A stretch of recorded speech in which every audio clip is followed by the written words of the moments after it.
Welcome once again to Cinemaholics. He is a pop culture writer for Cinema Blend. He also reviews films for The Playlist, Cutprint Film, and of course, Cinemaholics.com. It is Will Ashton. Hey, John. How you doing?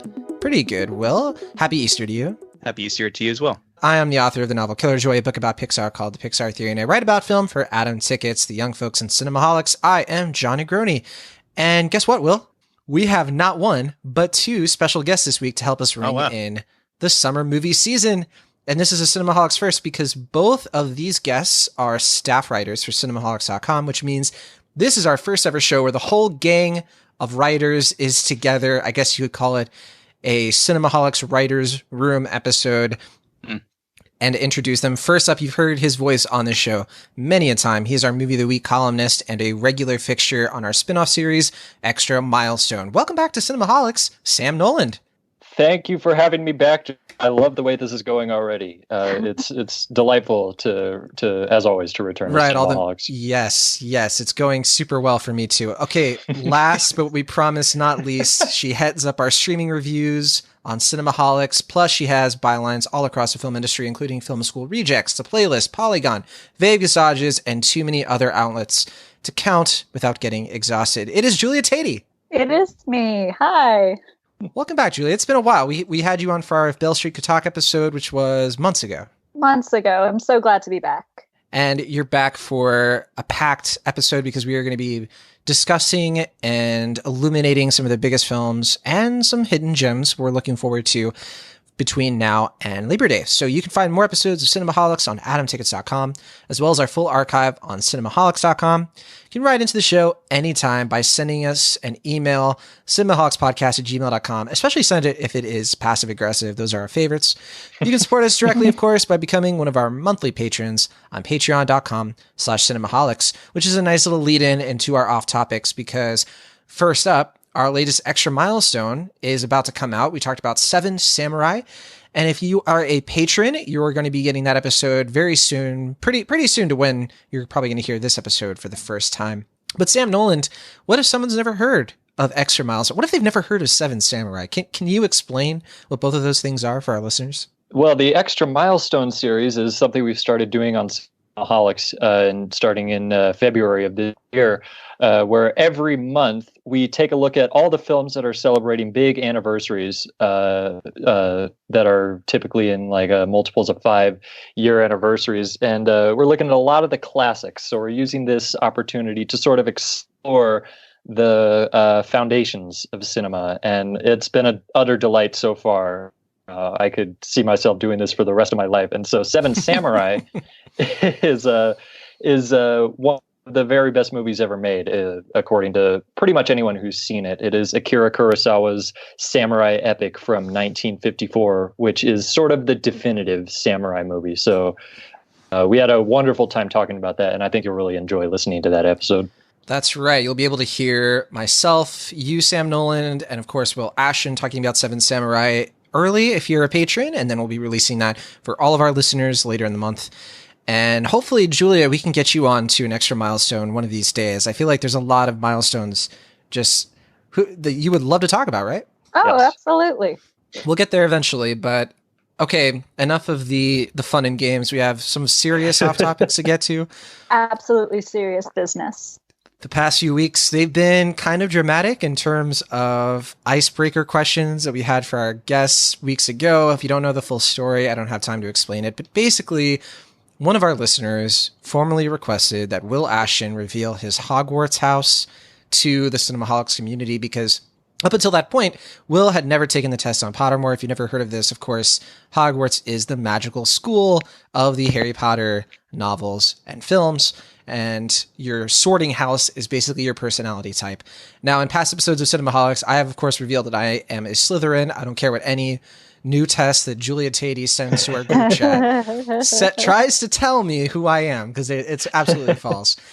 But Julia, you've expressed off the air what your Hogwarts house is. We already know, but tell our listeners, what is your Hogwarts house? Ladies and gentlemen, wonderful guests, my Hogwarts house is Ravenclaw. Yes. Which basically means you're either extremely wise or you are going to be extreme, like you're trying to become extremely wise. I'd like to think that I'm halfway there. It's always an uphill battle, but yes, my house is Ravenclaw. I highly identify with many of the characters who were in Ravenclaw's house, particularly the wonderful Luna Lovegood. So yeah, it's a great place to be. I welcome all fellow Ravenclaws to join me in the house reading books. Well, perhaps there might be one or two other Ravenclaws in this very podcast, but we don't know, because this is going to be a surprise for all of us what Will and Sam are, because both of them took this test for the first time very quickly. We'll start with Sam. We got to do Will for last, because that's the big event. Sorry, Sam. Understandable. That's okay. No. Don't worry about it. Sorry, it's the momentum has been building up to this. But Sam, you just took the test. Absolutely. What did it say about you? I took the test. I was surprised at some of the questions. I was like, I don't know how this relates to magic exactly, but I answered them truthfully, and I had a lot of fun doing it. And at the end of the day, the result that the Pottermore website gave me after taking this extensive quiz is, drumroll please, Gryffindor. Oh, we knew it. Yeah. I guessed it. Oh, that's right. You were both so sure. I am so wise. So I didn't get a chance to look at the thing. What does that mean? What does Gryffindor signify? Because I know a lot of the principal characters of the stories have okay, so you're a Muggle lover. Sure. All you care about is glory, and you'll cheat and take advantage of other people just to be praised and gratified. Okay, Slytherin, calm down. Okay, I was like, is that John making something up? Because I don't know how I feel about it. Oh, I have the official saying for Gryffindor. You might belong in Gryffindor, where dwell the brave at heart. Their daring, nerve, and chivalry set Gryffindors apart. Welcome. I like that a lot better. Thank you. You're very chivalrous, Sam. Thank you. That's good to hear. That's very encouraging. Okay, but then we get to Will Ashton. It's time. I'm a little nervous. Are you guys nervous? I'm nervous. Will, what did you get? Well, John, I gotta say, it was the damnedest thing.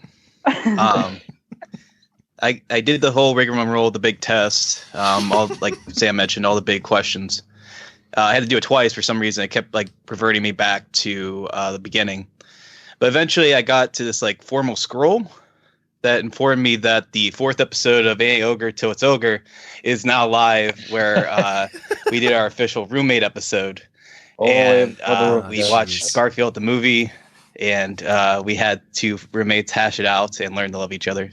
But enough about self-promotion. I guess you guys really want to know what they actually got. Shameless. Yes.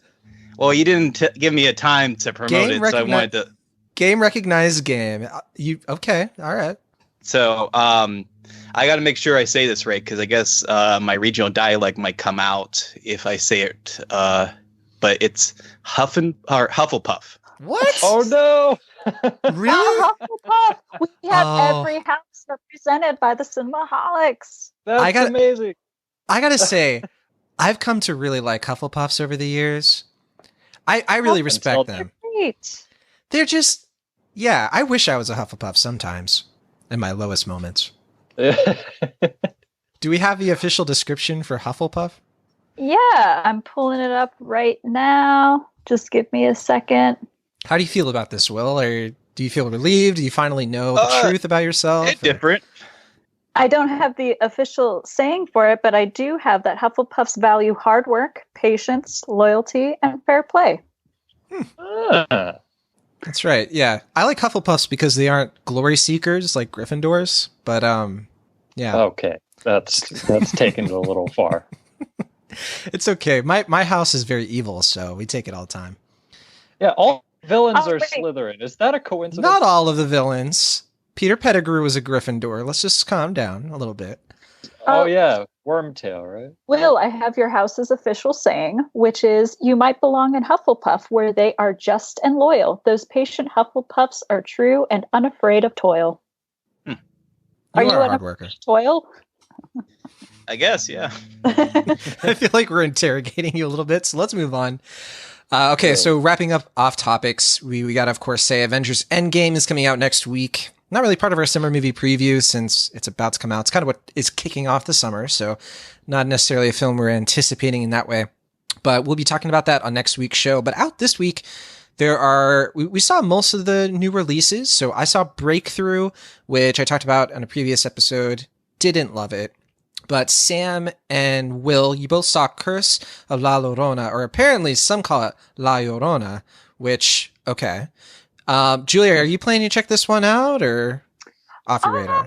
I actually haven't been as involved with the series that this film is a part of. It's a part of the Conjuring series, correct?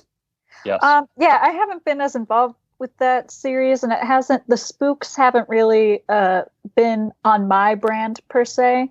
So, and I also have a lot of fellow film critics who have not been as heavily drawn to this film either. So I may have to pass on this one. I don't think you're alone on this show. I haven't seen it either, but I think Sam and Will, I don't think either of you really connected with it either. Sam, what did you think of Curse of La Llorona? Yeah, if you're not convinced on the series so far, this one will definitely not be the one to do so. I think there are parts of it that sort of hint at maybe some vague level of quality, but really it's just too focused on following a really specific formula to ever become something really memorable. I've already forgotten most of it, and I can't see myself ever looking back on it fondly. Yeah, I'm kind of half and half on the Conjuring series. I like the Conjuring films, and I'm not really crazy about the Annabelle films, and I didn't see The Nun. And so this one, it just felt like a whole bunch of nothing for me. It didn't really accomplish much of anything, as much as you lament about horror films about grief, i.e. Pet Sematary from a couple weeks ago. I feel like at least those movies are about something. Whereas Curse of La Llorona just felt like a studio mandate, like a film that the studio wanted to make in the Conjuring universe with no real purpose or not a lot of strong themes or identities or ideas in mind. So for me, it just fell flat in that regard. And they could have made something good. There's material there, but I guess they just weren't interested in it. It seems like more interested in creating the like intense, loud jump scares than anything else, which I'm fine with jump scares when they're used effectively. But if that's all you really have for your horror movie, especially when you don't really ramp up the tensions effectively, you just like make a really loud sound. Those bug me. So it hit a lot of my like bad check marks as far as horror movies are concerned.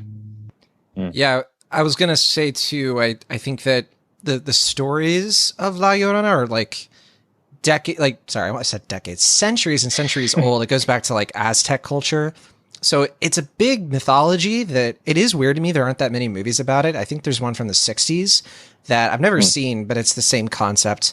And I hope they try it again, but with better, maybe somebody like Ari Aster, like somebody who really wants to do something interesting with the mythology. But who knows? And so, well, this is not the one. Yeah, that's what I'm hearing. I haven't seen it. But Sam, you wrote a review for it on Cinemaholics. Listeners can read that.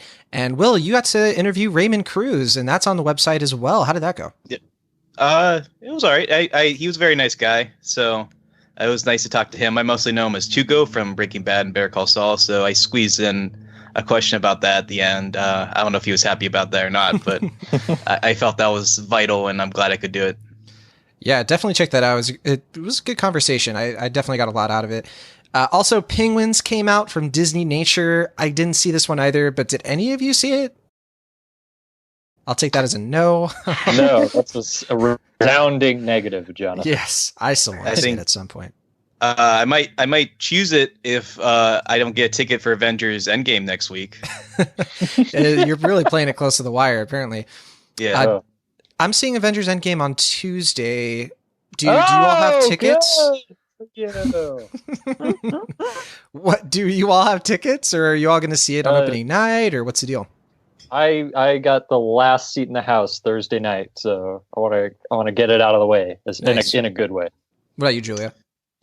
I'm going to take my time on this one. I think I love going to see Marvel movies with a big audience. But some of my better experiences have been when the theater is full but doesn't feel cramped, if that makes sense. So I might give it a couple days before I head on out to the theater. Might stay off Twitter for a while.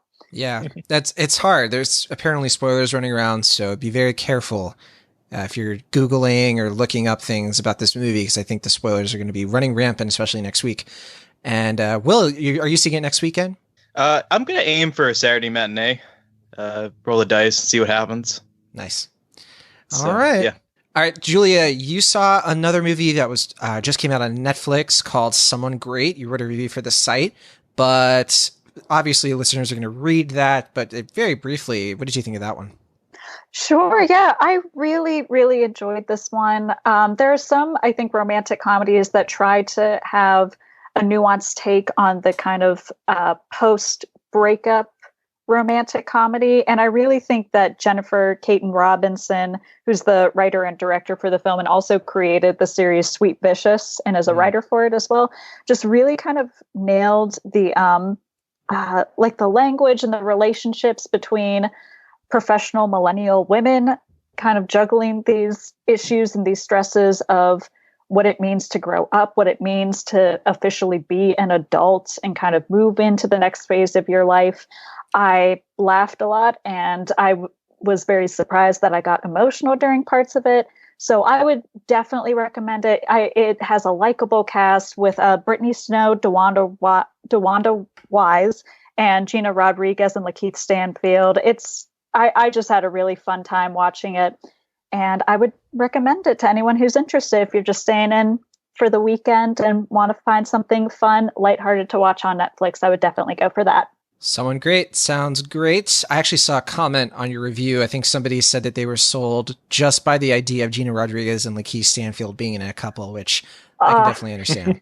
Yeah, they're cuties in that movie. That's a Netflix rom-com, but there's another Netflix rom-com that came out this weekend that I saw. I didn't review it, but I watched The Perfect Date, mainly because I was baking and I needed something to play in the background. And there was Noah Centineo pulling off one of his relationship heists, as I like to call them. And The Perfect Date was very, very middle of the road in terms of rom-coms, but it's that same kind of fit, right? It's like if you just really want like a solid rom-com, does everything you want it to. There's nothing subversive about it. There's nothing all that special about it.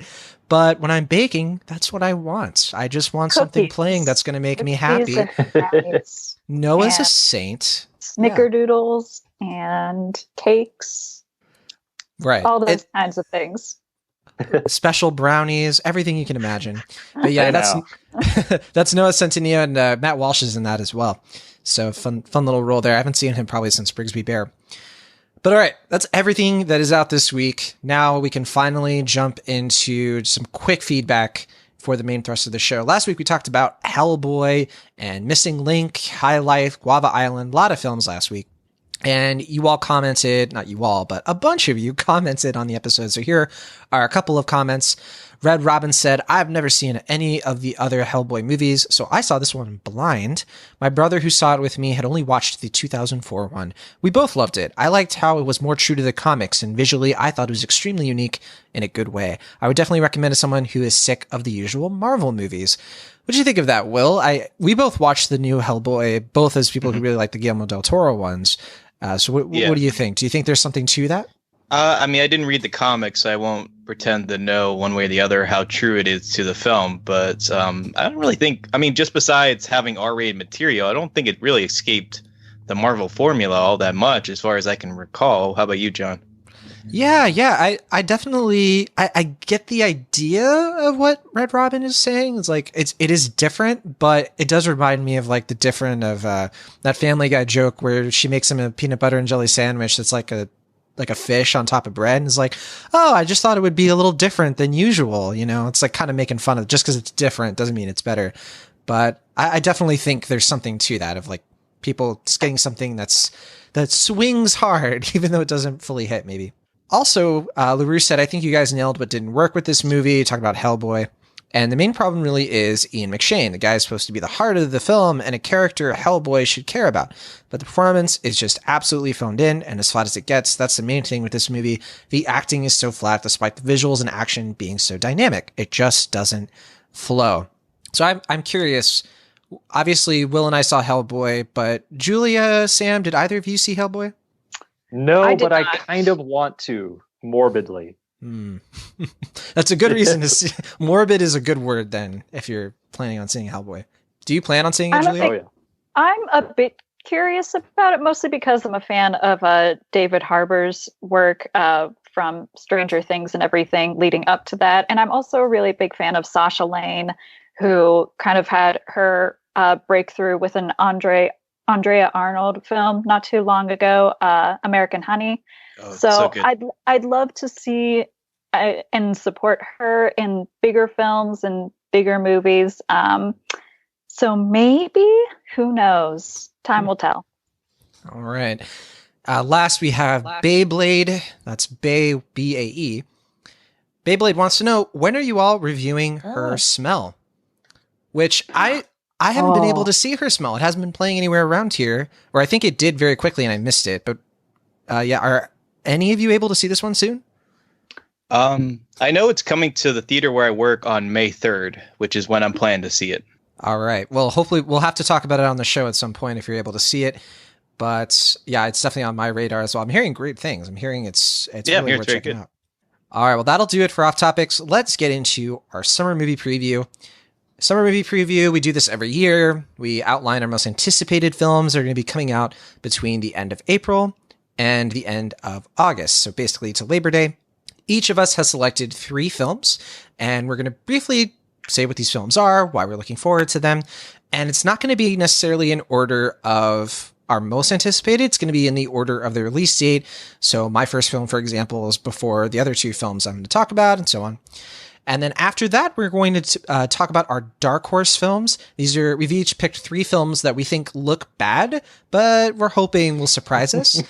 And then we each have, of course, 3 honorable mentions, because we don't want to just talk about, we can't keep it that limited. So all in all, we're discussing a lot of films. And at the very end of this, we will mention the notable wide releases that we didn't get to. And I think it is pretty funny how many that we just completely leave out. But that tells you what we think of the summer season, I guess. But in general, I have to say, like, after really going through this list, I am much more looking forward to the summer season than I originally thought I would be. I was looking at the slate when we were first putting the spreadsheet together, and I was like, man, there's just a lot of movies that don't look that interesting to me. But as I further inspected, I was like, no, actually, this could be a really good summer season. I feel like a few of these films are going to be definitely worth our time, but of course, time will tell. So let's start with, how about Sam? Sam, you picked a film that is tied with Will's for the earliest on all of our lists. So we'll start with you. What film did you pick that's coming out on May 24th? On May 24th, there is going to be a science fiction space movie release called Ad Astra. Which has no trailer, by the way. No trailer. I kept looking for it, thinking I just couldn't find it. Turns out there isn't one, but yeah, I'm worried that the film might not come out that day because there is like no marketing for this film. But sorry, go ahead, Sam. Well, they got nothing to lose, so I guess anything could happen. Yeah. Well, part of the problem is this is 20th Century Fox, and because of the merger, it is a little weird. But Disney is still distributing it, so yeah. So they're in control of everything, as they say. So it's at the whim of the mouse, so to speak. But the plot is basically that an astronaut played by Brad Pitt has to go on some sort of voyage to, I think, like the edge of the solar system or something, and to find his long lost father, played by Tommy Lee Jones, who is long thought dead. And this is, connected to some weird conspiracy stuff going on. And I don't read too much into the plot because just tell me that it's a movie in space and I'm sold. High Life was great this year, so maybe this will be the next great year for space movies. So not a whole lot to say about this one. It is directed by James Gray, who has directed a few notable movies. What's that? Yeah, I was going to say, we talked about his most recent film very early on in Cinemaholics, The Lost City of Zed. Yeah. So, which I haven't seen, but it looks very interesting. And The Immigrant, which I saw a while ago and thought was very good. So has a good track record, at least as far as I know. So I see no reason not to look forward to it. And I am a sci-fi fanatic, so my goal is to see every major sci-fi movie this year. And so far, I think I'm good. So this will just be another notch in the belt, and I'm really looking forward to it, especially with all the mystery around it, you know? Yeah, all right. Well, that's Ad Astra, and yeah, I have a feeling it's going to be a very contemplative sci-fi film. It cost $50 million to make, and they're not marketing it. So to what Will is saying, Oh, yeah.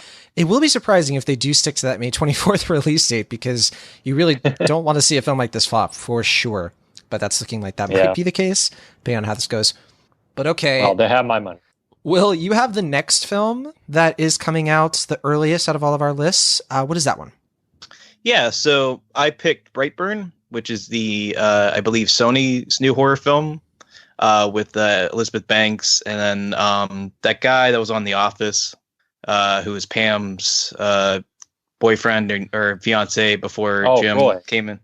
Yeah, David Denman is his name. Okay. I always say Denham. It's Denman. Jeez. He's a good actor, by the way. I don't mean to denigrate him too. He was great in Puzzle. Oh, I didn't see Puzzle, but I heard that was a good film. But anyway, yeah, I guess people probably know this film best from James Gunn's influence or involvement. He is involved as a producer, and I believe his like cousin or brothers are involved from the screenwriting standpoint. The general roundabout synopsis of the film is that basically, like, what if Man of Steel involved our main character turning evil, or what if Superman turned evil? Yeah. Which Great feels like a premise. What was it? I think that's a great premise. Have we ever seen a superhero horror film before?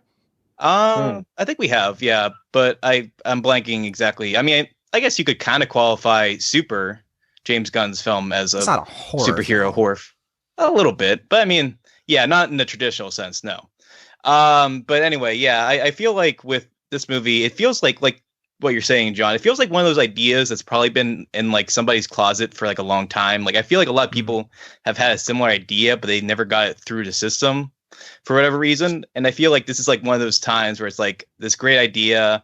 It's been thought about, but people are like, wouldn't it be cool if like Superman was actually evil, you know? And like they actually got it through the system and they got it made. And I feel like, you know, I don't know if it's going to be any good or not. I mean, I think it was supposed to come out last summer, or it was supposed to premiere at Comic-Con last summer and it got delayed. So I'm not 100% sure what the quality of the film is going to be. I haven't heard any early buzz or anything of that sort, but I'm intrigued by the premise. I think the trailers are interesting, and I'm hoping for the best.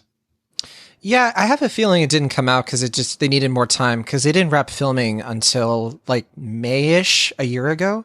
So really? I don't know if I would read too much into that, but I do remember hearing that they wanted to possibly promote the film more at Comic-Con and release it maybe in the winter. But either way, yeah, I'm looking forward to this one too. Julia, you've picked nothing but spooky movies for your anticipated ones. Movies. So is Brightburn at least on your radar? Because you didn't put it as an honorable mention, but are you interested in it? I did not. I haven't been as active in kind of investigating the movie a little bit more, but just simply based off of what Will has been saying, it sounds like a really fascinating concept. And as people know, I'm very in for the spooks. So yes. I could be there. All right. Well, our lists have a lot of spooky movies, and there's a lot of horror movies coming out in the next few months, more than it feels like usual, like ones with bigger budgets, which is very exciting. We're going through a very interesting time for horror films at the moment. But all right, Julie, on that note, what is yours? Yours comes out May 31st. This is the earliest film that you picked. What is it? Yeah, so the film that comes out May 31st this summer is called Ma.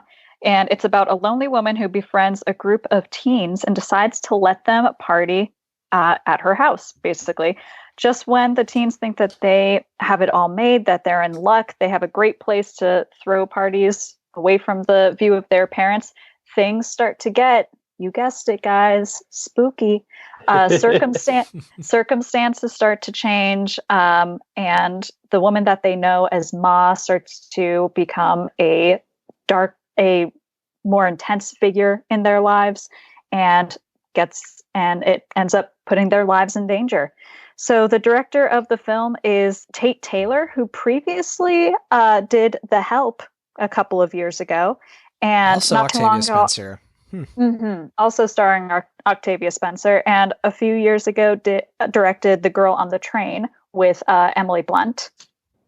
So this film has an interesting lineup of figures, as you said, John. It stars Octavia Spencer.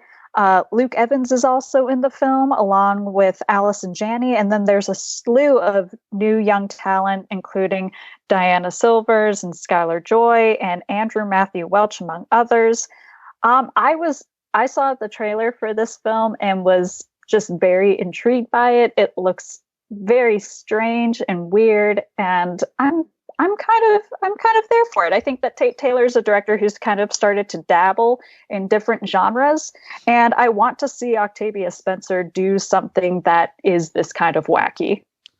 Yeah, this movie looks extremely unsettling. Looks psychologically terrifying.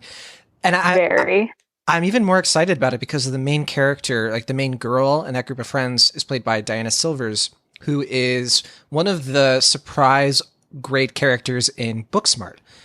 So I'm excited to see her great. Kind of sort of lead a film, I guess, or maybe if not lead it, be the protagonist. But all right, that's Ma. It's coming out May 31st.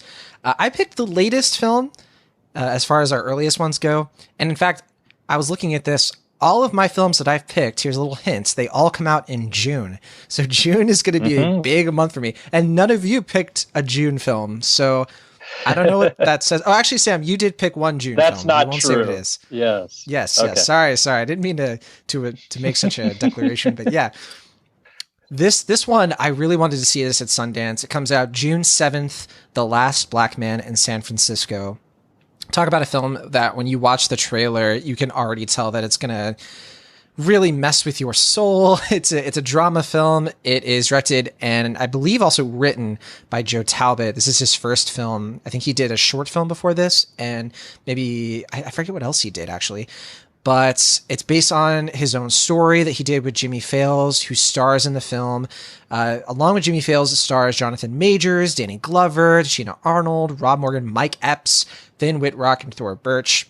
And the plot of the movie is there's this young African-American man who goes back to San Francisco where he grew up, and he tries to reclaim his house, which is in the city. And it's like this very like Full House classic San Francisco home. It's big, it's Victorian, it's in the Fillmore district. His grandfather built it, and he feels like ownership of it. So he and his friend kind of set out to sort of reclaim their righthood or birthhood or whatever you want to. What's the word for that? Birthsake, namesake, right? Birthright. There it is. Birthright. That's what I'm looking for. Their birthright in San Francisco. So this is coming out from A24. It won a few awards at Sundance. Everyone I know who has seen it has recommended it without fail. I was extremely upset that they aren't going to be showing this. They didn't show this at the San Francisco Film Festival, which I've been at. And ridiculous. It's the San Francisco Film Festival. And this is a movie about San Francisco. Those cowards. But as somebody who loves this city, I'm not a San Francisco native. I'm a transplant, but I've lived here for 5 years, and I love this city more than any other city in the world, at least right now. And I can't wait to see it. Just looking at the trailer, it's like engaging with my newest home. And I have a feeling I'm not going to be able to handle The Last Black Man in San Francisco on an emotional level, but I'm going to watch it and I can't wait. That's coming out again on June 7th. I hope I'm not alone. I hope you all are able to check it out as well. I hope so too. I hope so. Yeah. Yeah. Okay. I don't know much about it, but I'm excited. All right, we're going to throw it back to you, Sam. What is your next film? My next film, like Ma, is also released on May 31st. So that is looking to be a hectic weekend, especially considering the one other film that is coming out this week. But one I am talking about is, and we're doing this in order so I can just say, is my most anticipated movie of the entire summer, even more than Avengers or any other thing. Sounds like it might be your most anticipated of the year. It could be, yeah. Besides maybe Star Wars 9. Ooh, do you hear that car horn in the background? Yep. Somebody was agreeing with you, yeah. Somebody was agreeing fervently. Yes, but I'm going to enough beating around the bush. It is, of course, Godzilla, King of the Monsters, which is the sequel to Gareth Edwards' film from 5 years ago, which I have not seen since it came out, but I remember liking it. So I'm very curious to go back to this one. And what I decided several months ago was that, you know what, I'm very meticulous about seeing certain movies if they're part of a franchise. I like to have seen at least most of the other installments beforehand. So I decided, you know what I'm going to do? I'm going to spend pretty much the entire first half of this year watching every Godzilla movie, and not just the movies with Godzilla in it, but also the ones that are sort of tertiarily connected. So that includes a handful of King Kong movies and a bunch of other weird just little B movies from Japan in the 60s and 70s and 80s. And I'm currently about halfway done, so I need to dramatically pick up the pace. But I'm getting really excited for this one, and it of course tells the story of it's either the near future or sort of an alternate, like dystopian version of the present, in which Monarch, the agency who was very prevalent in the first film, sort of have to deal with a whole bunch of monsters that just start showing up out of nowhere. The plot is a little vague, but basically the idea is that Mothra, Rodan, and King Ghidorah, the three most significant characters in the Godzilla universe besides Godzilla himself, sort of all surface at around the same time. And they're thought to be sort of the rightful rulers of the earth, sort of vying for dominance and supremacy. And it looks like it's just going to be a massive, exciting, explosive, incredibly just dynamic monster movie. And it's directed by Michael Dougherty, who had previously directed Krampus from a few years ago, which I didn't see, but I actually kind of want to now. It's okay. That's a good movie. I think it's good. Yeah. I look forward to checking it out. And also, I was surprised to learn about this and Trick or Treat, which I never realized had such a big following until starting research. It's a good film. So I like that excited to see that too. So I follow Michael Dougherty on Twitter. He seems very enthusiastic about this, like a very faithful fan of Godzilla. So I'm very excited to see how this turns out. And I'm excited to see the other three monsters finally get like a really competent, huge budget appearance. Because for the most part, up until now, they've sort of been presented with really cheap B movie effects, and there's certainly a charm to that. And I'm loving seeing sort of their roots and everything. But I'm very excited to see this. It looks really slick from the trailers. The first trailer with Claire de Lune is utterly beautiful. I have to restrain myself from not watching it every day. King Ghidorah was originally an alien from the planet Venus, so I'm curious to see how they're going to deal with that. I imagine they'll probably alter the origin a little bit. But yes, that is. I could not be more excited for Godzilla, King of the Monsters. All right, Godzilla, King of the Monsters comes out May 31st, and I have a feeling it's going to be a much bigger hit than I think some people expect. The last two of these films, like the one with the Kong Skull Island and the 2014 Godzilla one, I think that they both made good money, and I think this one's probably going to be a big hit as well. And I think we're going to be talking about this one even more later in this preview. I think it maybe in the honorable mentions, but we'll save that for later. Could Godzilla King of the Monsters be Godzilla King of the Summer? Question mark. Ooh, headline. I thought you were going to say box office. It's going to be there's going to be big competition. Right. It very well could be, though. Which is funny because I think two of the biggest contenders for the biggest film of the summer are not even on our list for anything. But we'll get to that. All right. Will Ashton, the next one you picked, I have this one in my honorable mentions, but what is it? It comes out July 26th? What's going on?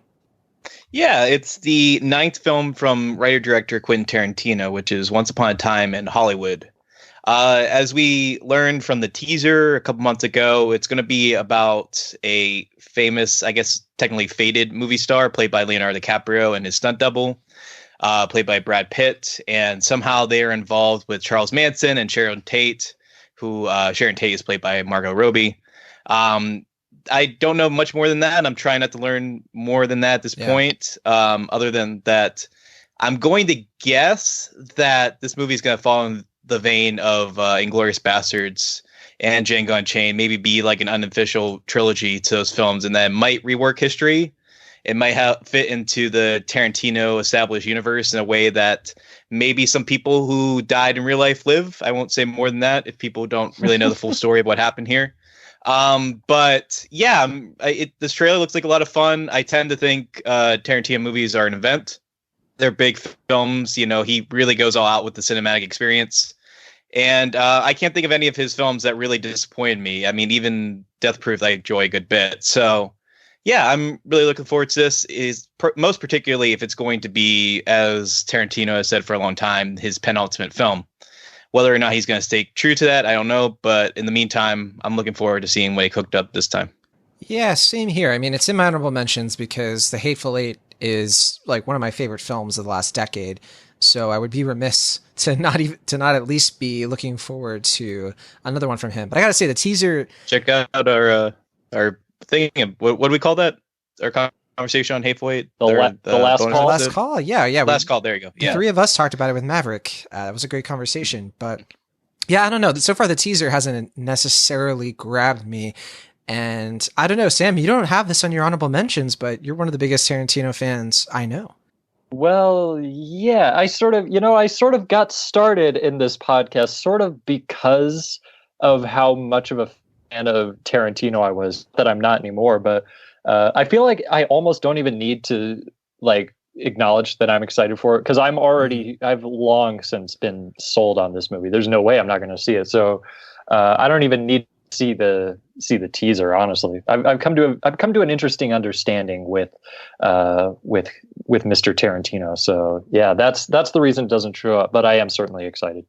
Julia, I don't know. Are you a Tarantino fan at all? Where do you stand? I'm a casual fan of his work. Most of my knowledge of his filmography is kind of the titles that most people are familiar with Pulp Fiction, and you mentioned The Hateful Eight more recently. So I'm looking forward to it. I myself have dug into that part of history in Hollywood and kind of the turmoil that happened following the scares after the Manson family came through Hollywood. So it's piqued my interest, at least. I'd like to see what other folks are saying about it. Yeah. All right, fair enough. Let's go right then into your next film, Julia. So you picked a film that's coming out on July 3rd. So this is our second July movie mention. And I very much thought about taking this one, but I'm glad you got it. This is another spooky movie, right? What is it?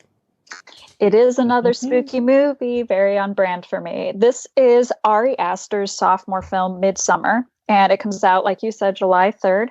And it's about a young woman played by Florence Pugh who joins her boyfriend on a summer trip where things quickly go awry. Ari Aster is the director of last year's huge horror hit, Hereditary, that starred Toni Collette. I was a huge fan of that film from last year. I think it was on my top 10. And I think, Will, it might have been on your top 10 as well. Yep. Yeah, so I really, really enjoyed that. I really enjoyed it for, I think, the shocks and the spooks that came about, if you will, that I was not anticipating. So with Midsummer, it looks like Aster is going in a kind of different, saturated look than his first feature film. Everything kind of looks like it's captured with an Instagram filter over the camera. So I'm really intrigued by the look of the film. And much like Hereditary, the trailer that came out is just layered in ambiguity. We're not really sure what's going on. But what we do know is that as opposed to being kind of watching a family experience trauma like we did in Hereditary, it feels more like we're very much a part of Midsummer. If you haven't checked out the trailer, I would definitely recommend doing so. It stars Florence Pugh, who will also be in Greta Gerwig's Little Women coming out in December. Yeah. Will Poulter, who recently was in the Netflix interactive feature Bandersnatch that we talked about previously. And William Jackson Harper from The Good Place pops up in this film, which I'm a huge fan of his from his I'm a huge fan of his from his work on that show. So I'm excited and also a little bit scared to see him in this movie. But yeah, this is one of my very highly anticipated films of the summer. I know you all really liked Hereditary. I didn't like it as much, but I'm very interested in this film because I like what Ari Aster was doing in Hereditary, and the cast here is like the reason I think to see this. I love Florence Pugh. I loved her in Fighting with My Family and Lady Macbeth, and so many good films she's been in. And Jack Rayner from Sing Street is in this, and so that's a nice little revisit. I feel like we haven't seen him in film in a while. So that's Midsummer. It's coming out July 3rd. My film, so I had to pick this because obviously, and I've been... Yes. You got a brand to keep up, John. I have long been a skeptic of Toy Story 4, which comes out on June 21st. And I know a lot of you are thinking, well, it's probably going to be bad. And I think one of you picked it as a dark horse film that you think it looks bad, but you're hoping it'll surprise. I won't spoil who that is. But... look, it's Pixar, it's Toy Story, we know the deal. There's no way I'm not excited about this film. And its use of God Only Knows from the Beach Boys is reason number one why I've come around and I actually think this could be something special. And I hope that it's worthy of the Toy Story franchise. And if it at least is that, it doesn't have to be better than Toy Story 3 and 2 and 1, but if it's at least worthy of being in the same breath as those films, that's enough reason for me to be anticipating this one with reckless abandon. If you don't already, Toy Story 4 takes place a year, I think, after the events of Toy Story 3. Woody and Buzz and the gang all live with Bonnie, and they're on a road trip. And along the way, Woody has to escape the RV in order to save this makeshift toy that Bonnie created named Forky, who's voiced by Tony Hale. And they have this kind of road trip adventure. It's also, you also have like rom-com elements because Bo Peep comes back into the mix. There are so many reasons I'm looking forward to this. And the main one is that these characters are wonderful. And the crew making it is classic Pixar, but it's based on a story that a lot of the big wigs at Pixar, Lee Unkrich and Pete Docter and Andrew Stanton, they all worked on the story, along with He Who Shall Not Be Named. And this is the first directing film from Josh Cooley, who he's done some shorts along the way. He's been a main fixture of Pixar for a long time. He's a big reason why Inside Out's story is so tight. And I'm very curious to see how he does in his first time directing. And did I mention that Tom Hanks and Tim Allen are in this film again, and that's just going to be such an awesome experience to hear their voices on the big screen again. I don't know. Am I alone here? Am I the only one looking forward to Toy Story 4? Take that as a yes. You know, I sort of have no expectations for this whatsoever. Maybe just out of a survival instinct or something. So I honestly don't know. It does have a lot of good pedigree behind it. So there is reason to assume that it'll be at least somewhat good, but it is the question. Is it going to be Kingdom of the Crystal Skull, or will it be Mad Max Fury Road? Who's to say? I think it'll be closer to like Incredibles 2, where it's good. People are really going to like it, but it's because I think unlike Cars 2 and 3 and some of the other Pixar sequels that haven't quite been like at that high level, this one really, like you're saying, does have the pedigree. But I understand, Sam, of having like lowering your expectations for your own benefit. That's what I want to do, but I can't. I don't have the self control. I noticed on the cast list it does have Don Rickles, so that'll be interesting to see how they're going to handle that. Yeah, I don't think they finished all of his lines, so we'll find out. Yeah, I thought they didn't even record his stuff, so that's surprising to me. I thought that they did some of it, but we'll see. Yeah. All right. Yeah. That I should say too, that is the only animated / family film on any of our lists. Clearly, a lot of us we like the spooks, we like the monsters, we like the Tarantino. See, but all right, Sam Noland. Yeah, I just felt it. You know, it was there. But Sam, sure. you picked a film that I think all of us were thinking of picking. I don't know about Julia, because I don't remember you saying anything about definitely. it. Okay, yeah. We all, as soon as you picked it, I think Will just cursed out loud and flipped over his desk. I swooped in and grabbed this movie and flew the hell away before any of y'all could do anything about it. It comes out June 14th.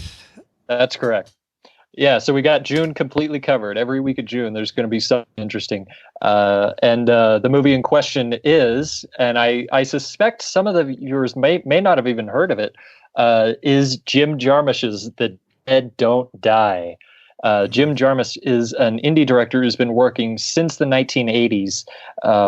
And although I haven't seen a lot of his movies, the sense I get is that he's very contemplative, but also very self-aware, and sort of the way that indie contemplation can come off as sort of impenetrable or pretentious or what have you. Did you see Patterson? I did. As a matter of fact, I literally just watched Patterson. Okay, we talked about it on the show before. I love that movie. Yeah, and I thought it was actually fantastic. I've heard wonderful things, and even then, it exceeded my expectations. And this is Adam Driver once again, who was also in Patterson, stars in The Dead Don't Die, along with Bill Murray and a few other cast members. Let me see if I can pull it up here. There we go. Along with Bill Murray, Tilda Swinton. Huge, insane cast. Chloe Savini, Steve Buscemi, Danny Glover, Iggy Pop, of all people, and Tom Waits, who's sort of become like the indie bit part character. Grandpa. He was in. I love that. I think his character in this is Hermit Joe. Yeah, I think you're right. Hermit Bob. So I guess, Hermit Bob. I knew his 3-letter name, but I think that between this and the Ballad of Buster Scruggs, he just like, oh yeah, I'm only playing hermits from now on. Don't give me any script if I'm not a hermit. If Caleb Landry Jones is in this, you have to think that they're related in some way. Oh yeah, you can definitely visualize that part. That's that'll be fun to see. Tom Waits was also in The Old Man and the Gun, which was one of either my first or second favorite movie of last year. Yeah, you said it was your favorite of the year. It was number one at the time, but then I saw If Beale Street Could Talk after that. It's in the top 3 regardless. So let's not focus on the statistics here. So the Dead Don't Die is sort of looking to be a bit of like a dry comedy, which I am a sucker for. The tagline, I love it. Just the road to survival could be a dead end. That is what a perfect way to sell a zombie movie. And it's the plot is as follows. In a small, peaceful town, zombies suddenly rise to terrorize the town. Now 3 bespectacled police officers and a strange Scottish morgue expert must band together to defeat the undead. I have no reason to believe that this will be anything except utterly fantastic. I watched the trailer. I figured half hour before we recorded this, I should probably watch the trailer for this, because I don't watch trailers too often. But it has this matter-of-factness about it. Like, what do you think we got here, officer? Well, I think it's a zombie outbreak. It's just so matter-of-fact about it. And I think it's very funny. I thought there were some really funny moments in Patterson and some of the other various Jim Jarmusch films that I've seen beforehand. So yeah, I hope this one manages to find an audience. The trailer looks good. It looks like it'll probably convince a lot of people to go out and check this one out. So I just very, very anticipatory. Is that a word? Very excited for this movie. Yeah, I think excited. I don't know if anticipatory is a word in that usage, but we get looking it up right now. Yeah. Whomst to say? some grammar nerd, I guess. But okay, The Dead Don't Die. Anticipatory is a word. It's a word, but I don't know if you could use it in the same word as like excited or excitement we were. Sure. Anyway. Sure. I'm also looking forward to this. Yeah, the trailer is very dry, like you're saying, but it has like a shabby quality to it that works to its charm, I hope. But I think that's going to be a good one. It's going to be premiering at Cannes Film Festival, which, of course, is happening over the summer. I'm sure there's going to be a lot of films jumping onto our radar once that takes place between May 14th and May 25th. And hopefully we'll get some advance notice on whether or not The Dead Don't Die is worth reliving. Okay. Mm-hmm. Will Ashton, you also, like everybody else, you picked a horror film. I'm the only one who didn't pick a horror film on Most Anticipated. Look at that. Yeah. As much as I love horror. Unless Toy Story 4 ends up turning out very differently. We already got Toy Story of Terror, which was directed by Josh Cooley. But okay, Will Ashton, and the end of Toy Story 3 is a horror movie to some. Oh, really? Oh, okay. It gets pretty intense. Oh, okay, we'll save those theories for another discussion, I suppose. Will, I'm seeing The Nightingale in a couple of days. So I'm very much looking forward to this one. It comes out August 2nd. But for those who don't know anything about it, what is it? Yeah, it's the follow-up film for Jennifer Kent, the writer-director of The Babadook from a couple years ago. Mm-hmm. I 5 years ago, glanced I at the think. plot for this.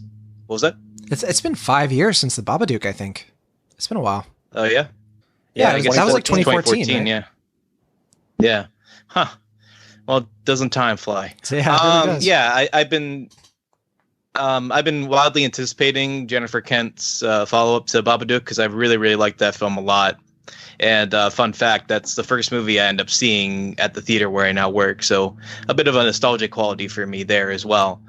But yeah, I mean, like I said, I don't know too much about the plot. I read it. I think I might have looked it over, the synopsis of the film, but I couldn't tell you what it is right now. And I'm kind of hoping to go in blank as possible.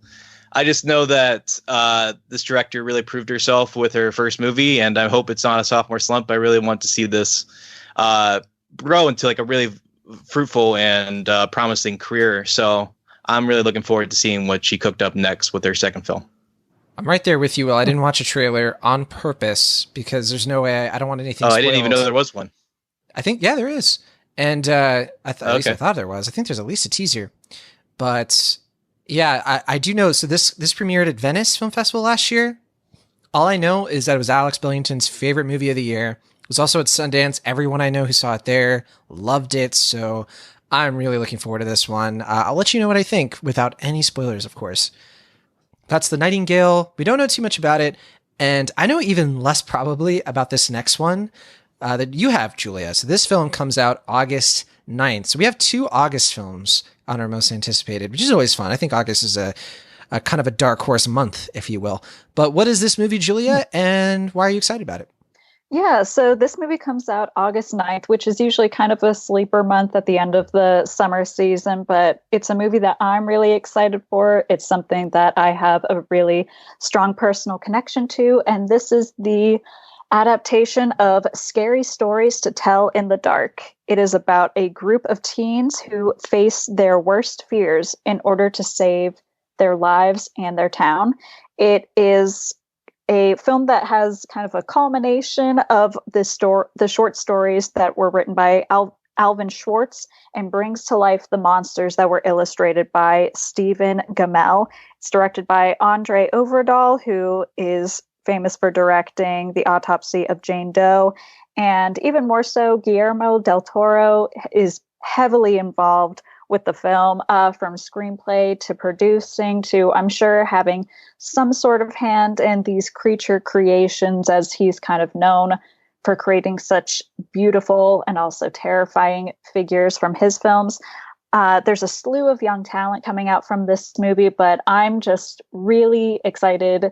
I grew up reading these short stories when I used to go camping, and I'm excited to see stories like The Red Dot and Harold the Scarecrow come to life and terrify me.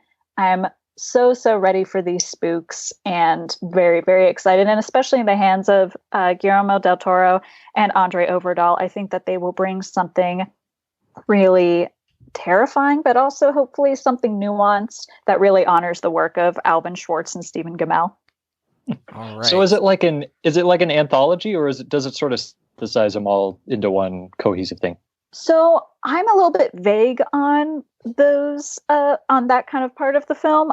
It looks to me like it's a culmination of some of the stories from the first volume of Alvin Schwartz's books. So he wrote three volumes of Scary Stories to Tell in the Dark, and I'm pretty sure Harold the Scarecrow, I'm definitely sure, is in the first volume.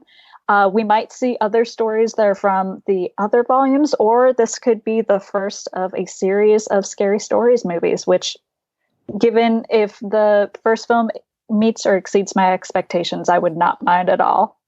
Do you think it's going to be PG-13 or R? Because I couldn't tell from the trailer. I couldn't tell either. I'm not sure if the MPAA has released its rating for it yet. I'd have to go back and check. I wouldn't be surprised either way. I think that it might be rated R, personally, but yeah, there's some scenes where you can definitely see it go in an R direction, but oh, definitely. Yeah. All right. Yeah, I was a little bit worried about this one when I first heard about it, because if it's not an anthology, I'm worried, because that means it has a lot of writers like redoing the script. Mm-hmm.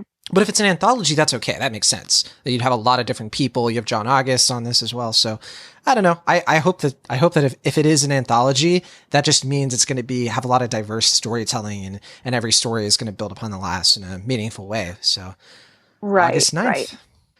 I'm All excited. right. Then we have one last film, and again another June film for me, but that is Yesterday. And part of me is wondering if I'm the only person in Cinemaholics, this entire community, who's looking forward to Yesterday, which is the new Danny Boyle film, which is amazing to me. It's Danny Boyle, but I know a lot of people are not as excited. This is the film where the premise is that a guy wakes up, played by Himesh Patel. He's a musician, and he just can't make it in the industry. Nobody wants to listen to his music, but one day he wakes up and nobody else in the world remembers that the Beatles existed. The Beatles, of course, being, in my opinion, the greatest band of all time. And so what he decides to do with this newfound knowledge is pass the songs off as his own. And then he instantly becomes the biggest performer on the planet, because all of a sudden, some of the greatest songs of all time are coming from this one guy in a short period of time. Also in this movie, Lily James, Kate McKinnon, Ed Sheeran for some reason. I'm very looking forward to this. It's going to be premiering at Tribeca in May, and I think that it has that sort of like goofball, funny energy that Boyle is good at. And I know some people have sort of soured on Slumdog Millionaire over the years, but I definitely think the thing that makes that movie work is the way that it's able to kind of capture this and sustain a really good mood. I also really enjoyed 127 Hours and Steve Jobs and 20 Days Later. I think you're a fan of Sunshine, right, Sam Noland? I am a huge fan of Sunshine. Yeah. Right. Yeah. So it's for a Danny Boyle movie. I'm of course going to be looking forward to it. And I just think this trailer is irresistible. I think that it just has such a good energy to it.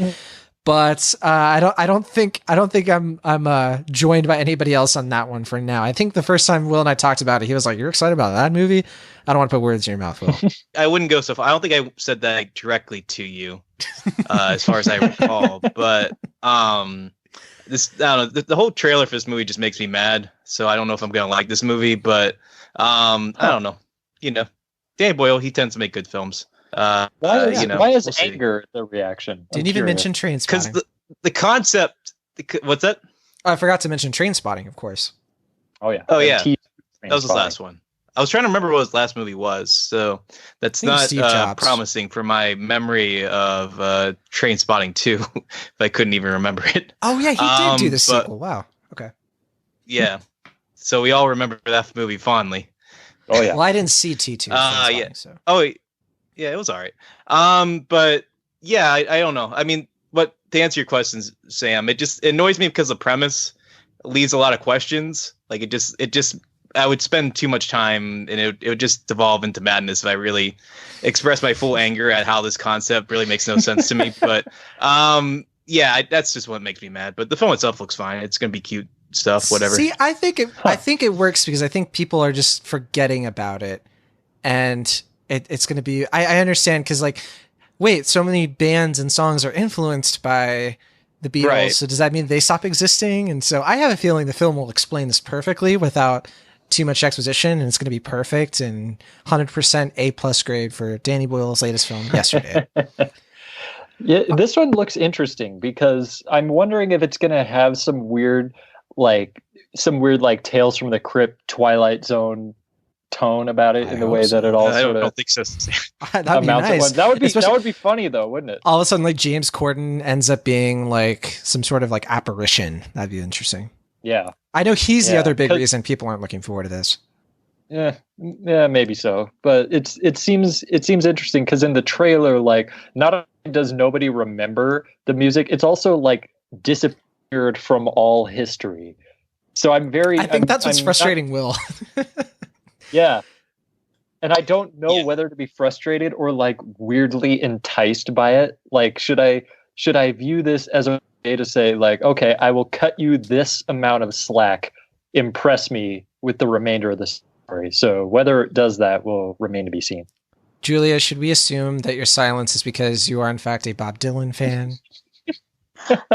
Well, no, the film does meet one of my very few requirements for films in that it does have quite a few bops, and some of those bops are pretty good. So, I wasn't I'm not angered by the film's existence so much as Will is. I have yet to form a coherent opinion, and I'm just going to leave it as that and keep my spooks to myself. All right. So that's Lucy yesterday. in the Sky with Diamonds. I do sort of wish they had gone with All You Need Is Love as the title of this film. That's what it was going to be, but oh well. All right. That would have made the reviews too easy, John. All right. Let's talk about our... should go into tomorrow. Let's talk about our Dark Horse films. These are films that look bad, but maybe they'll surprise us. We're not going to go as in-depth with these, of course. It's going to be a little bit quicker, and we're going to sort of do them one by one. So, Sam, what are your 3 Dark Horse films, and which one do you think actually does look the worst? Okay, so my 3 in order of release date is Tolkien, the J.R.R. Tolkien biopic, X-Men Dark Phoenix, which... whatever. And weirdly enough, Angel Has Fallen, the capper on the Has Fallen trilogy. Yeah, I don't blame you for considering that one for sure. But okay, which one looks the worst? Which one looks the worst? Oh man, well, there's not a trailer for Angel Has Fallen, at least not that I know of. So that one's sort of out of the running. Yeah, I think that's an August film. What's that? I said I think that's an August film. And there's not a trailer yet, so let that speak for itself. But anything could happen. Dark Phoenix, I stopped caring about this entire continuity several years ago. Before, and not even in lieu of the Marvel movies or the DC movies or whatever. They've spent so long just trying to fix their own mistakes and trying to sort of double back on what they should all along. The X-Men movies I'm talking about, and I'm not talking about Logan. Logan's is its own thing, as are the Deadpool movies. But this one just looks like more of the same nonsense. I cannot bring myself to care whatsoever. And it's not even the only X-Men movie coming out summer. There's another one that I didn't even know existed. Starring another Game of Thrones actor. Because Dark Phoenix has Sophie Turner, and we'll get to the other one, but that one has Maisie Williams. But yeah. Mm-hmm. Although Dark Phoenix has one of my favorite trailer moments ever, which is when the machine guns? No, not the machine guns. It's I don't know which trailer it is, but it's in one of them where Cyclops is asking Professor X what to do, and James McAvoy in this perfect Patrick Stewart impression goes, I don't know what to do. I saw that, yeah. It is pretty bad. I laughed. I saw that when I saw Shazam, and I laughed out loud, and I wasn't even the only one. So who knows? I mean, they've had good ones before, but do I have a feeling some negative care? Yeah, I have a feeling this is going to be a bit of a box office flop. I think it's going to be, for one thing, there's so many superhero movies coming out in the summer. I think by the time we get to Dark Phoenix, people are just going to be tapped out after Endgame and other things. And also, it's hard to care about these stories at this point because, I mean, the X-Men franchise is basically over, right? I mean, there's not going to be another one of these. The actors don't want to do another one. Disney owns Fox now. They're not going to keep going with it. So, yeah, it is hard to find a reason to care. And that trailer looks so bad. Not to mention that it's helmed by a first-time director who's never directed anything before. So, right, so it's very studio focused, probably, yeah. And they've had, I think, 3 sets of reshoots. Oh, yeah.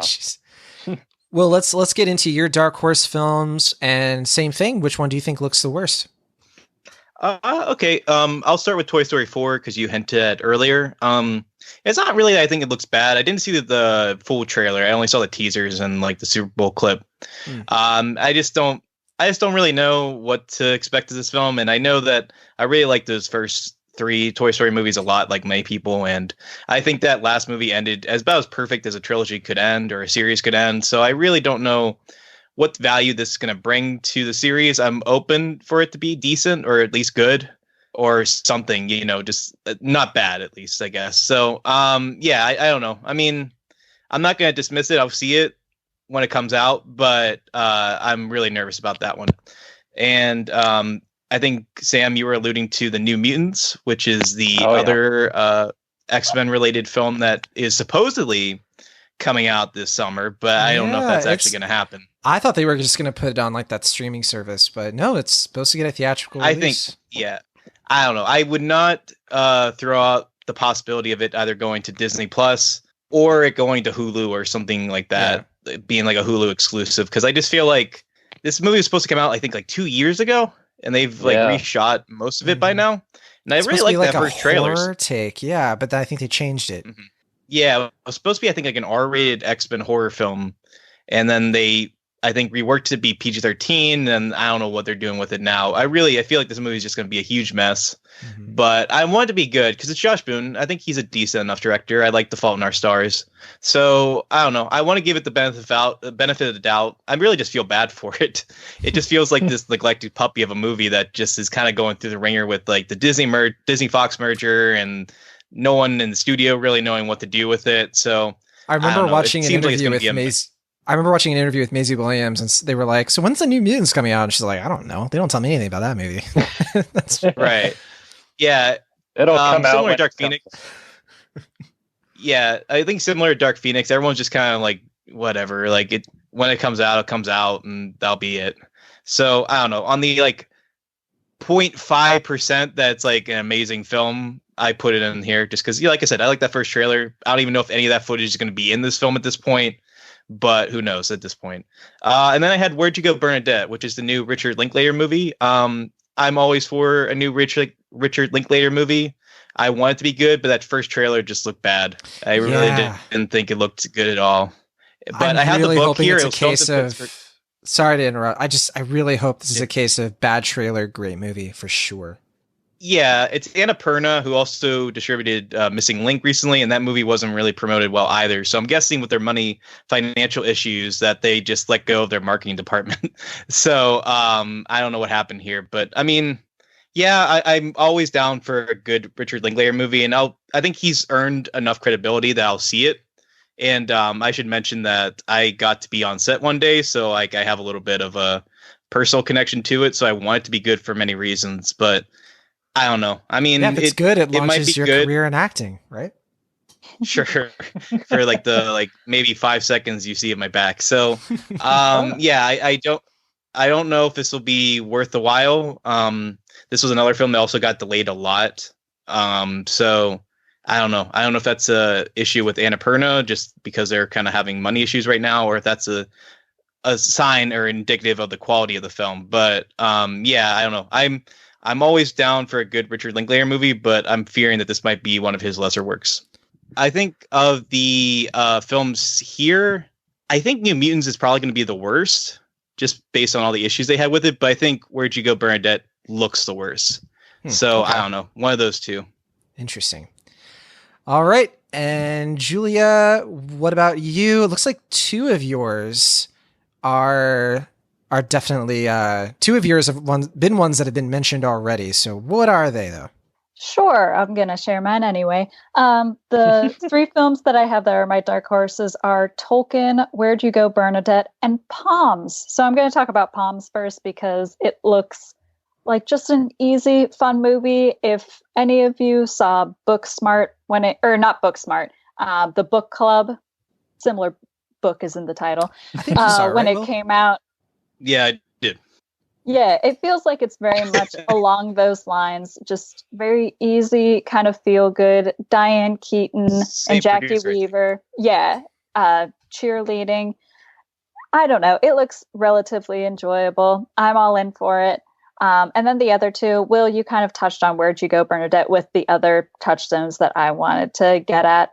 And then my last film was Tolkien, which, in my opinion, of the three that I have, it's not really my cup of tea. I feel like it's in danger of hitting those same kind of biopic beats and not really taking a nuanced take on such a fascinating figure who created such an interesting world that still impacts so much of pop culture today. So yeah, I'm not feeling very sure about Tolkien. I think that might be the one that ends up not being my favorite.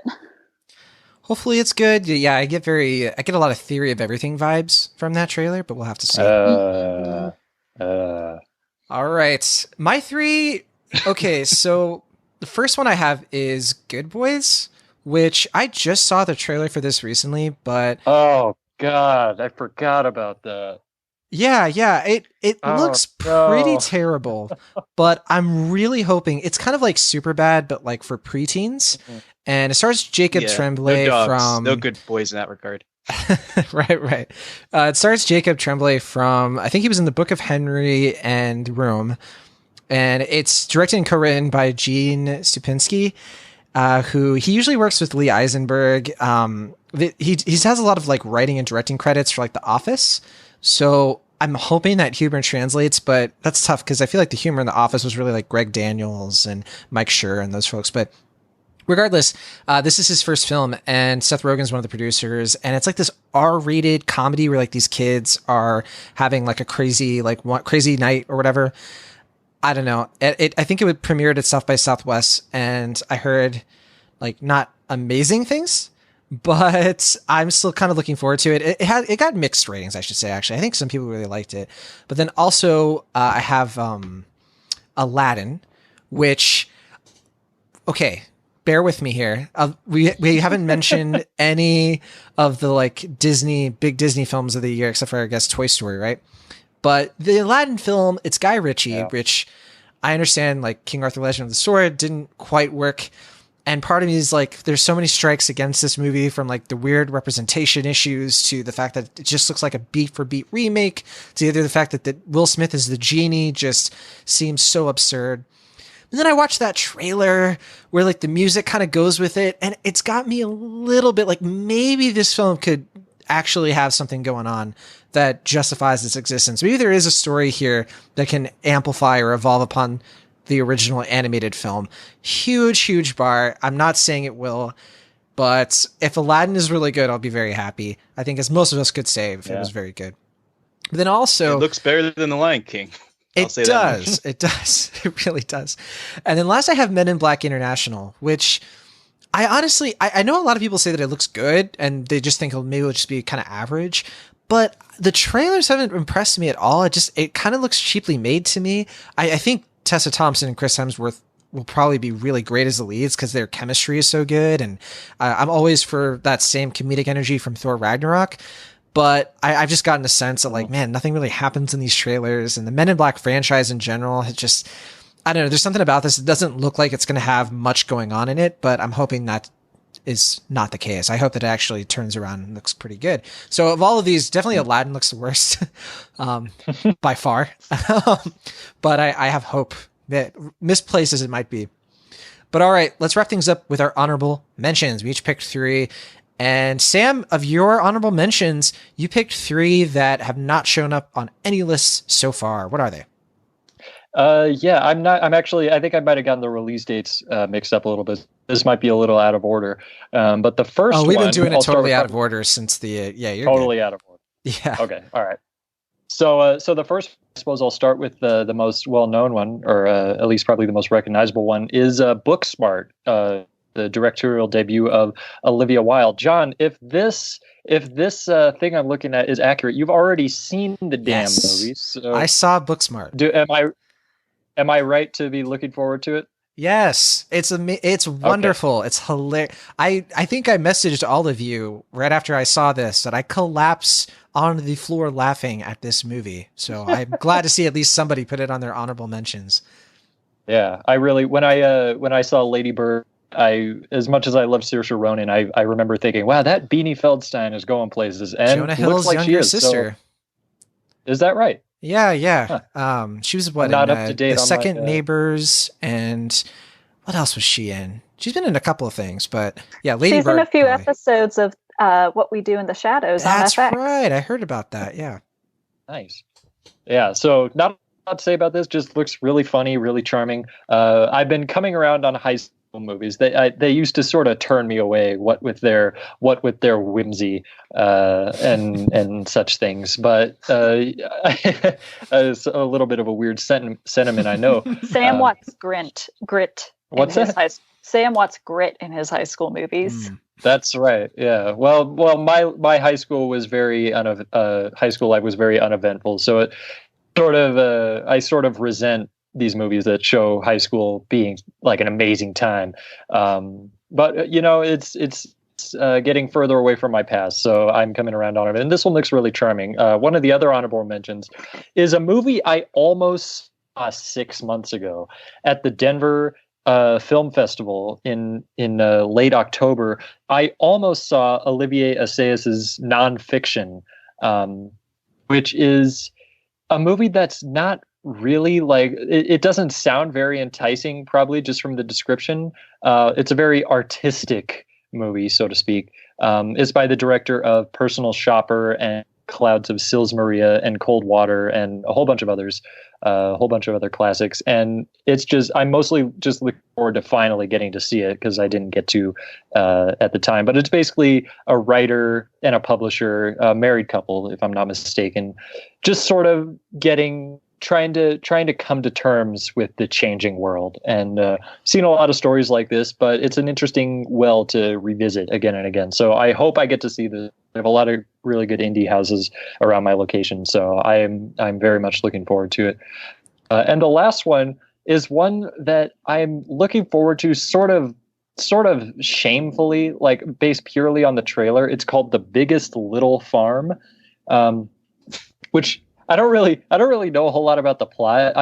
It's just a married couple who just sort of try to run a farm and run into problems. But I don't know what happens, but I keep seeing the trailer for every movie I see. They keep showing this trailer, and it's I don't know if it's just hypnotized me into wanting to see, because it looks fine. It did, I guess sort of. It's the only documentary any of us picked for anything.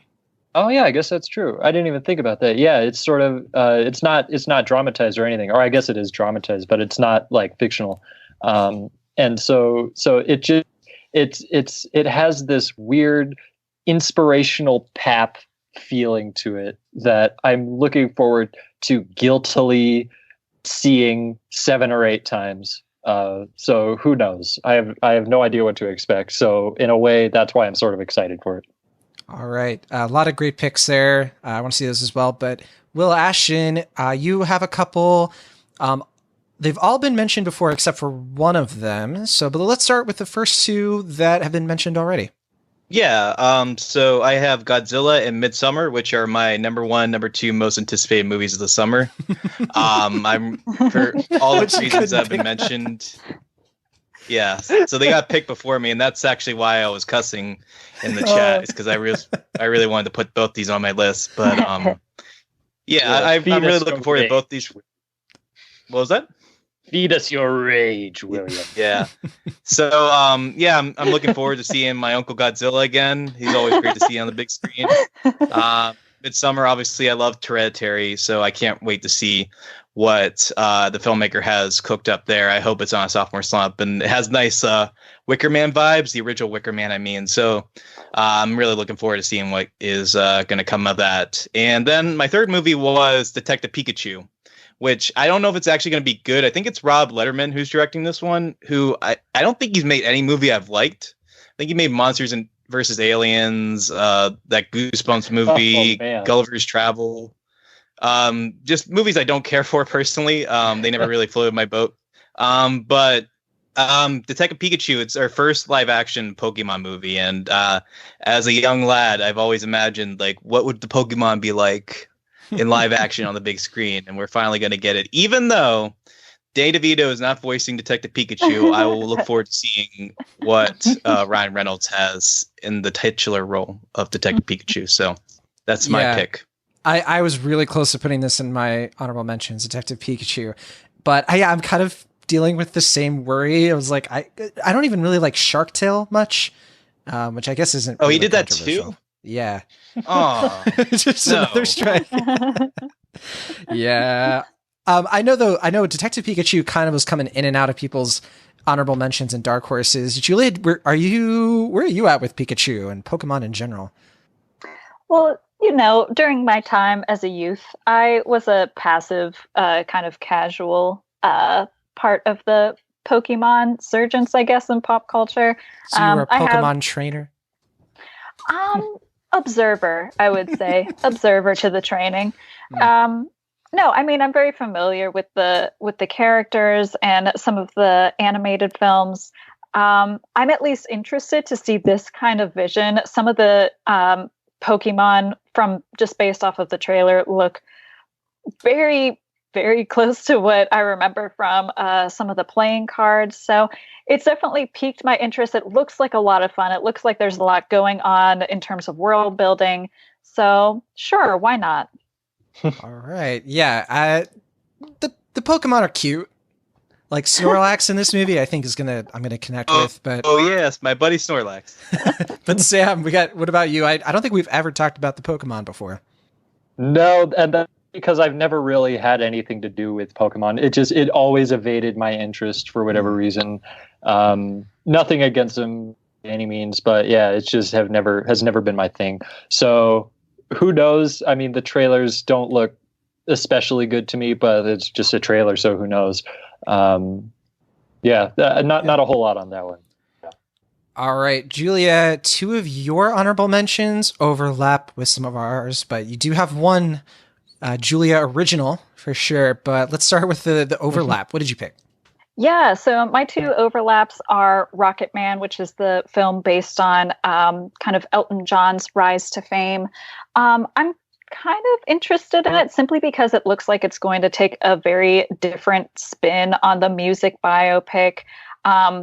It's like a musical biography hybrid, so it looks like they're going to be actual staged song and dance numbers throughout the film.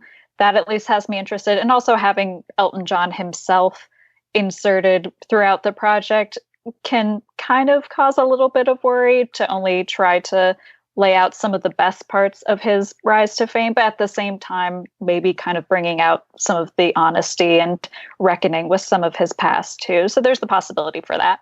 And then the other film that I had in my honorable mentions was Godzilla, King of the Monsters. We were talking about the Claire de Lune trailer, which immediately pulled me in. I do also remember, I think as Sam said, seeing the first Godzilla film. I didn't see Kong Skull Island, which was kind of the second installment in this series that they're building. Don't bother. I do remember. I remember seeing Godzilla. I remember having a good time and enjoying it. And we were talking about, at least visually, this looks really enticing. And just thinking about that Claire de Lune trailer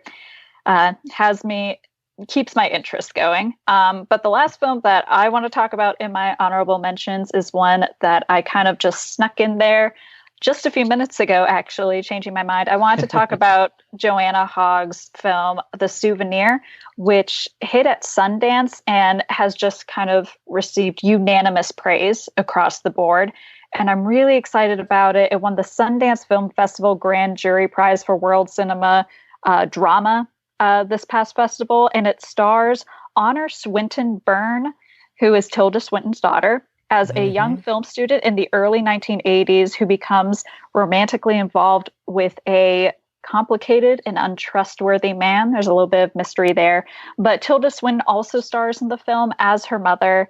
And I've heard nothing but good things about this film. I'm just really interested in it, in kind of the way that Joanna Hogg is going to capture this very complicated relationship between these two characters. I'm really interested to see Honor Swinton Byrne take on a role that is so kind of unique. This is, I think, her first real starring role. And then to see also how she works with Tilda Swinton, and how I'm a huge Tilda Swinton fan, so naturally I'll be there to see her. But I've heard nothing but good things about this film, and I wanted to bring out another movie that's directed by a woman that people can go and see this summer. And this has just received such unanimous praise that can't not mention it, Yeah, a lot of great Tilda Swinton projects. coming out this summer, so there's no shortage of that for sure. And I'm glad you picked this. I think this is one of the earlier ones that we like. Some of the earlier films. This is May 17th. And yeah, I heard the same things coming out of Sundance, that it's absolutely worth checking out. Another A24 film, should say, too. So, all right.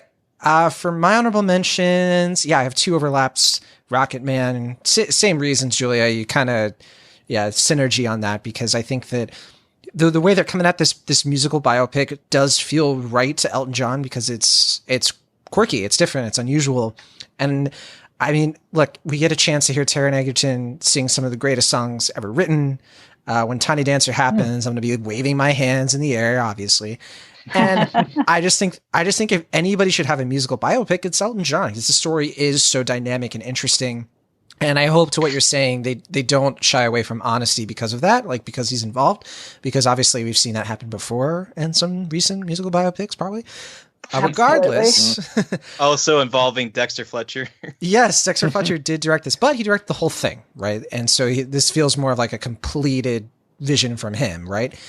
But that said, I think what sold me on Rocket Man was the moment where you see him doing the cliched musical biopic, yelling at Jamie Bell's character. Then he comes back and apologizes. And that's when I was like, okay, I think we're in good hands. I think this could actually be very good, because that's actually capturing Elton John, but through the formula in a unique way. But that Rocket Man, I'm definitely looking forward to that. I think that comes out in June, I want to say, or May. It's that's May 31st. May 31st. There we go. Yeah. Again, going to be a crazy weekend. Well, with Ma and Godzilla. Yeah. And then also, yes, Once Upon a Time in Hollywood, I already mentioned before. Definitely looking forward to another Tarantino. But then my third one, and I'm a little surprised nobody else put this, but John Wick Chapter 3, Parabellum.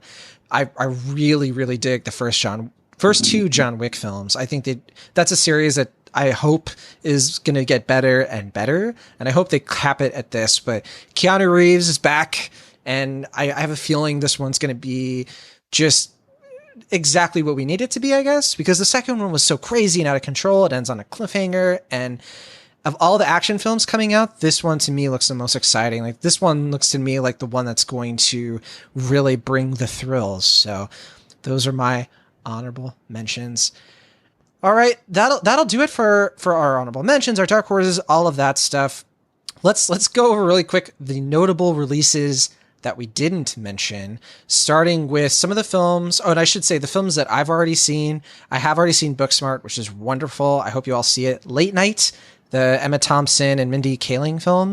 Mindy Kaling wrote it. Pretty good. Definitely worth checking out. That'll be coming out later in the summer. The Tomorrow Man with John Lithgow is really good, with Blythe Danner is in it as well. And a film that I'm really, really hoping people see. I just watched this, The Farewell, with Awkwafina, and directed by Lulu Wang, I don't even know what to say. This movie broke my heart in the best possible way. I hope everyone sees it. It's a family drama. It takes place in New York and China, and it's absolutely wonderful.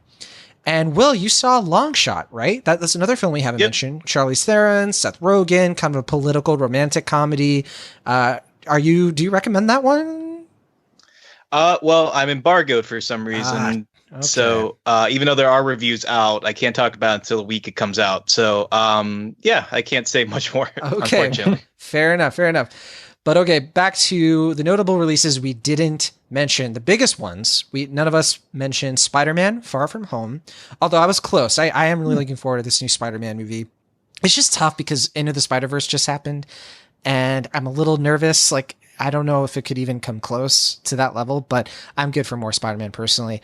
And we did kind of briefly mention The Lion King, which I don't think anybody is really looking for. This just looks like another Beauty and the Beast to me.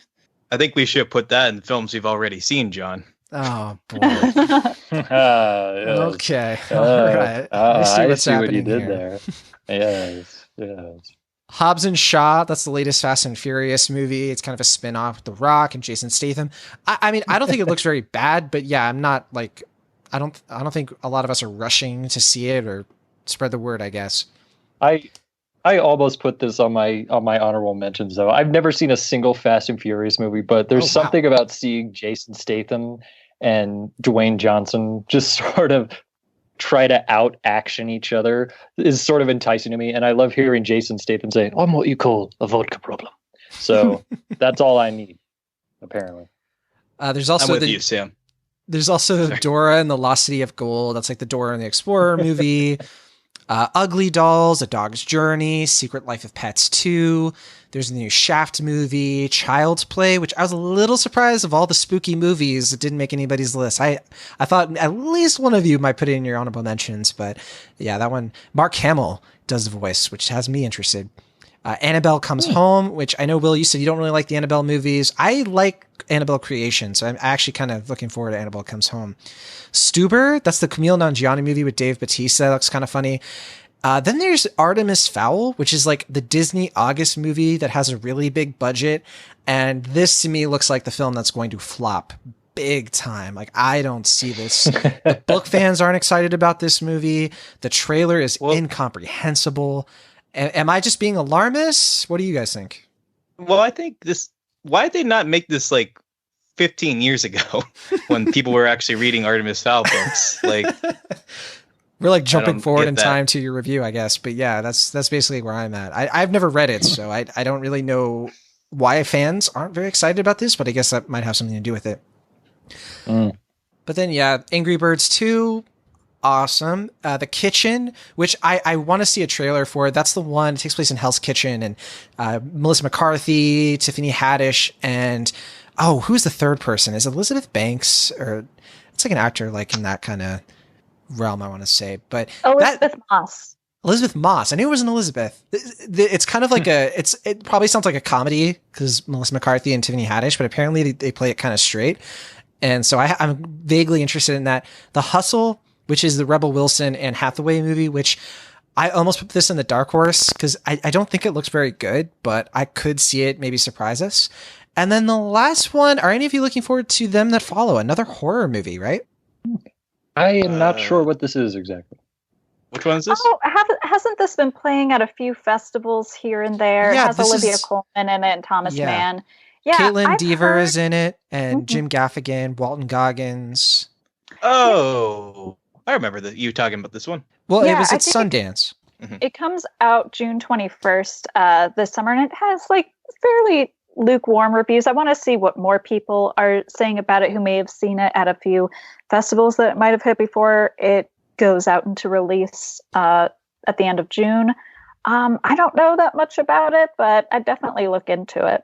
Yeah, all I know is it's about it's like a cult in the Appalachia Mountains, and like their cult involves like snake handling, and it just looks like a really creepy kind of movie. So I don't know. I think it looks kind of interesting, and I really love Caitlin Dever and Booksmart, and Olivia Colman deserved that Oscar for The Favorites. So I'm looking. The only big question mark is that Britt Polden and Dan Madison Savage directed it, and this is their first time. So it's who knows how they did. But all right, that's everything, I guess. Oh, last thing, sorry. Extremely Wicked, Shockingly Vile, or Shockingly Evil and Vile, the Zac Efron Ted Bundy movie. I have a feeling I know why none of us are really looking forward to that, but I mean, I think it looks all right. Yeah. I'm sick of Ted Bundy. I'm not really like wowed about seeing it, but I'm not like not looking forward to it. It's like right in the middle of my summer list, I think. I'm also looking forward to Anna, but oh yeah, that's something that didn't make it in there. There's still, we mentioned a lot of films this week. Obviously, there's plenty that we didn't. So many things are coming out. Probably going to be some push release dates here and there. A lot of ones that could definitely surprise us and hit our radars in the coming weeks. But thank you so much for listening to this entire thing, and we hope that you share some of our picks. And I think it's going to be a pretty crazy summer. I think it's either going to be one of the better summers for movies we've had in a while, or it's going to be one of the worst. I don't know if I see any middle ground there, but we're about to find out, I suppose. But all right, next week we're talking Avengers Endgame. But until then, don't forget to go to cinemaholics.com. You can find all of our written reviews by everybody who's on the show right now. And if you like our show, definitely leave us a review and rating on Apple Podcasts, Stitcher, everywhere. And all of our social media, our email, all that stuff is in the show notes, along with our Patreon. Definitely give that a look when you get a chance. If you'd like to support us and see more of our stuff, or connect with us on Facebook and Twitter. All right, from the Internet, California, I am John Agroni. From the Internet, Pennsylvania, I'm Wash. From the Internet, Colorado, I'm Sam Noland. From the Internet Pennsylvania, I am Julia Teti. See you next time.